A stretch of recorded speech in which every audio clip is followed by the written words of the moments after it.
কৃতজ্ঞতা সাকিব আল হাসানকে নিয়ে ডিসকাশন করতে চাই লাহোর কালান্দার্সের হয়ে। আপনারা সবাই জানেন যে সাকিব আল হাসান পিএসএল এ খেলছেন এবং 175 দিন পরে, অনেক সময় পেরিয়ে গেছে, তিনি কম্পিটিটিভ ক্রিকেটে উইকেট শিকার করেছেন। বেন্সের উইকেট শিকার করেছেন। প্রথম ওভারে বল করতে গিয়ে ষষ্ঠ বলে সাকিব আল হাসান উইকেট পেয়েছেন। প্রথম বলটা ডট, এর পরের যে 4টা বল 4টা সিঙ্গেল এবং লাস্ট বলে তিনি বেন্সকে আউট করেছেন অনেকটা পাতা ফাঁদে। সাকিব আল হাসান যখন প্রথম ওভারটা করেছেন, that was the 7th over of the bowling team বা ব্যাটিং টিম, যেভাবে বলি না কেন। ওই উইকেট পাবার পরে সবার মধ্যে একটা মোটামুটি উচ্চাসা তৈরি হয়েছিল, আমরা যারা পিএসএল ফলো করছিলাম, যে সাকিব আল হাসান আবারও বোলিংয়ে আসবেন। অন্তত এই টাইপের বোলার যিনি প্রথম ওভারে গিয়েই রান চেক দিলেন, উইকেট পেয়ে গেলেন।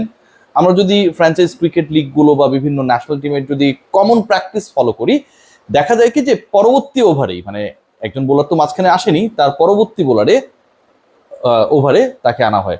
9th ওভারে একটা এক্সপেকটেশন ছিল, সবাই সাকিব আল হাসানকে আরো বল করতে দেখতে চাইছিলেন, আরো ছোটা বল সাকিব আল হাসান করবেন, আরো হয়তো একটা উইকেট পাবেন।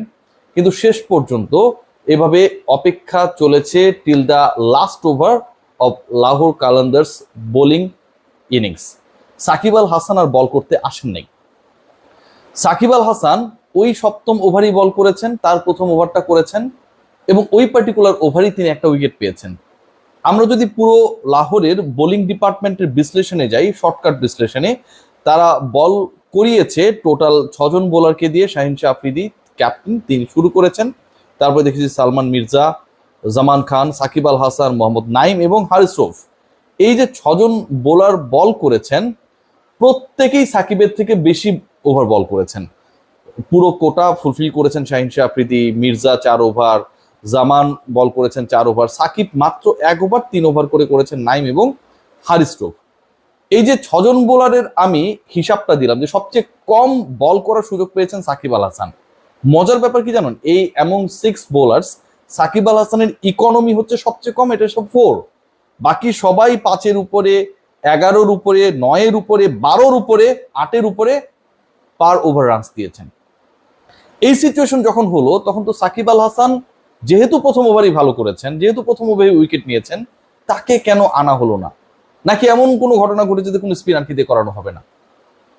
কোনো ঘটনাই ঘটে নাই। উল্টো যে আলোচনাটা তৈরি হয়েছে, যে সাকিব আল হাসান যখন বল করছিলেন, তার প্রথম ওভারের 4র্থ বলটা করার সময় তার কোনোই বা হাত বেঁকে গিয়েছিল 17.59 ডিগ্রি, এবং যে কারণে থার্ড আম্পায়ার এবং যারা আসলে রিভিউইং এর সাথে জড়িত ছিলেন, তারা মাঠে বার্তা পাঠিয়েছেন পিএসএল এর এই ম্যাচে সাকিব আল হাসানকে যেন আর বল করতে দেয়া না হয়।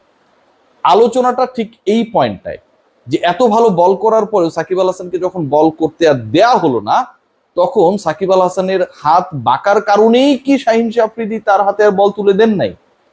তিনি যখন উইকেট পেলেন, কমেন্ট্রি বক্স থেকে বসে প্রশংসা করা হচ্ছিল, তাকে চতুর বলা হচ্ছিল, তাকে টেকনিক্যাল বলা হচ্ছিল, এক্সপেরিয়েন্স বলা হচ্ছিল, সব ধরনের প্রশংসা যখন করা হচ্ছিল, সেই কমেন্ট্রি বক্স থেকে কিন্তু আমরা কোনো ধরনের স্টেটমেন্ট পাইনি যে সাকিবের ব্যাপারে পিএসএল কর্তৃপক্ষ ডিসিশন নিয়েছে তার হাত বা কোনি বেশি বেঁকে যাচ্ছে 17.59 ডিগ্রি, এবং যে কারণে সাকিবকে আর বল করতে আনছেন না, ক্যাপ্টেন বিপাকে পড়েছেন।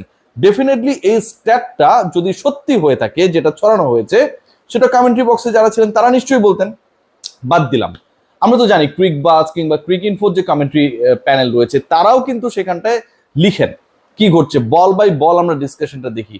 সেখানটাও কিন্তু আমরা এরকম কোনো ধরনের ডিসকাশন পাই নাই। ইভেন যখন প্রথম ইনিংসটা শেষ হলো, তার পরবর্তী সময় I was eagerly waiting regarding the issue of Shakib Al Hasan, why he was not given more overs that time.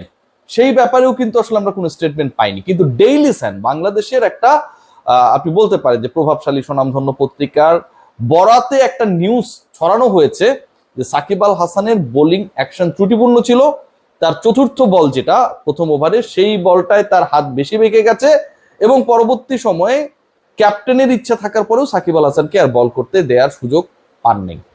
175 দিন পরে যেই ছেলেটা উইকেট পেলেন, এতদিন পরে মাঠে নামা সাকিব আল হাসান, যিনি দারুণ বল করলেন, বাংলাদেশের সবার দৃষ্টি যখন আজকে সাকিব আল হাসানের জন্যই পিএসএল এর দিকে ছিল, মিরাজ রিশাদ চান্স পায়নি, এটা না কারণ মাথা ব্যথা নেই, সাকিবকে দেখাটাই একটা শান্তি।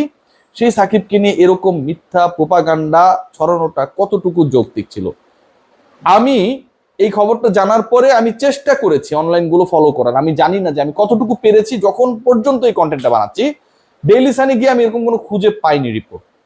তারা একটা রিপোর্ট করেছে, সেটা হচ্ছে যে বাংলাদেশ দল যারা পাকিস্তানে সফর করছে বা করবে, 3টা টি-20 খেলবে, সেই পার্টিকুলার টি-20 সিরিজটা অনেক কম্পিটিটিভ হবে। সাকিব বাংলাদেশ সম্পর্কে, তার সতীর্থদের সম্পর্কে খুব ইতিবাচক কথা বলেছেন, হাই নোটে আলোচনা করেছেন, কিন্তু ওখানটায় কোনো নিউজ পাওয়া যায়নি যে সাকিব আল হাসানকে আজকের ম্যাচে 1 ওভারের বেশি দেওয়ার সাহস ক্যাপ্টেন পান নাই, কারণ সাকিব আল হাসান ত্রুটিপূর্ণ বোলিং করেছেন, তার অ্যাকশনটা খারাপ ছিল। সেই জিনিসটা নিয়ে রিভিউ হয়েছে, পরবর্তীতে পিএসএল কর্তৃপক্ষ এরকম একটা সিদ্ধান্ত নিয়েছে দেখে ক্যাপ্টেন বিপদে পড়েছে, সাকিব আল হাসান 1 ওভারেই সন্তুষ্ট থাকতে হয়েছে। এটা পুরোটাই প্রোপাগান্ডা, এবং এই কাণ্ডটা বা কাহিনীটা যে বা যারা ঘটিয়েছেন এটা কোনোভাবেই সমর্থনযোগ্য না। সো সাকিব আল হাসানকে বোলিং দেওয়া হয় নাই, এটা টোটালি আমার কাছে মনে হয় একটা মানে মিসজাজমেন্ট বলতে পারেন, ব্যাড ডিসিশন বলতে পারেন, রং ডিসিশন বলতে পারেন ক্যাপ্টেনের। বাঁহাতি ব্যাটার থাকলে বাঁহাতি বোলারকে বল দেওয়া যাবে না, এই তত্ত্ব মেনে যে দলের ক্যাপ্টেন্সি করেন তার সাথে বাংলাদেশের থিঙ্ক ট্যাঙ্ক হিসেবে যারা কাজ করেন বোদ্ধারা, তাদের খুব বেশি পার্থক্য নেই।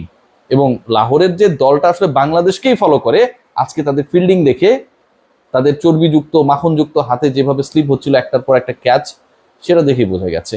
সবাই ভালো থাকবেন। তবে সবাইকে জানিয়ে দিই যে এই ঈদে শাওমি নিয়ে এলো 10 কোটি টাকার ঈদ উপহার। Xiaomi smartphone